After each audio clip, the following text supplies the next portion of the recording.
আর ত্রিপুরাতে 50টা বছর এই কমিউনিস্ট আর কংগ্রেসরা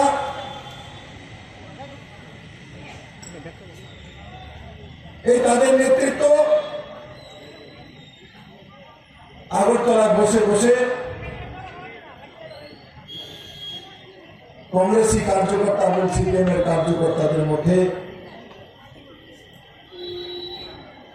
প্রাণঘাতী হামলা করত, মহিলাদেরকে বলাৎকার করত, বাড়ি জ্বালিয়ে দিত। কমিউনিস্টরা সত্তা আসার পর কমসে কম 3 মাস